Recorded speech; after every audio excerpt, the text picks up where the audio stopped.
As a child, the dirt road leading to my house was the canvas for my rainy day creations. I would carve little channels for the water to flow through, constructing not just pathways but also miniature dams along their course, always under the rain. My grandmother was indifferent and my parents were none the wiser about my outdoor adventures.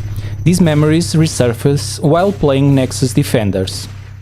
Nexus Defenders is the second tower defense game I've played recently, and it stands in stark contrast with Neocon Tower Defense 3, both in the level of challenge and the strategic options available.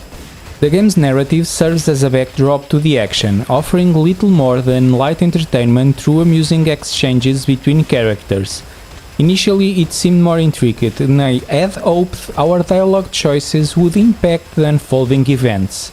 However, the outcomes remain unchanged, diminishing the story-rich experience the developers heavily promote.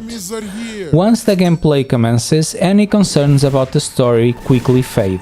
Nexus Defenders captivates with its traditional isometric view and a unique twist, a grid-based board where we not only place turrets but also design the enemy's path.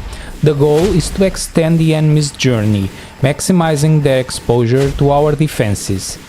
Beyond the initial tutorial-like levels, the game consistently challenges players, becoming increasingly complex with numerous mechanics to consider.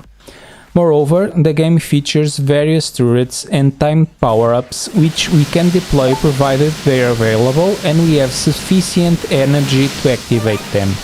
If we don't have a good strategy at the beginning of the game, we will soon find ourselves struggling to manage our energy, which regenerates slowly.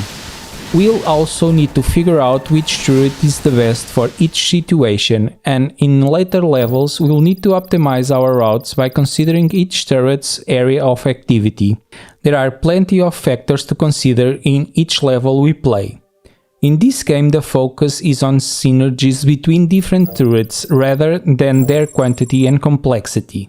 It's crucial to choose the right turret for the right location, especially when aircraft are involved.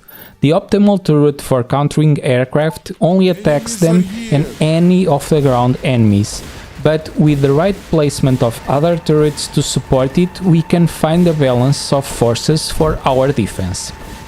Balance is key here, and it's often difficult to determine whether to invest in quantity or quality. There's one turret that is like the pillar of each strategy, as it can slow down enemies and cause damage over time, making it useful in almost all situations, especially against those pesky fast enemies. All of these factors make Nexus Defenders a complex game that requires attention to different areas. We need to optimize the placement of turrets so they work together along rows of dozens of them, optimize the use of turrets that only attack aircraft, optimize paths to defeat enemies mostly by making it slower to cross the level, and optimize the use of power-ups which require careful management since earned energy is limited. Don't think that all of this complexity is just a gimmick that doesn't affect gameplay. As someone who enjoys this type of games, I've been stuck in the last wave of the penultimate level because of the micromanagement involved. Perfectly using these interactions is essential for advancing in the game. We can't simply place turrets without considering where they're the most effective. With all these options, players can repeat levels multiple times to test new strategies, and all at a very attractive price.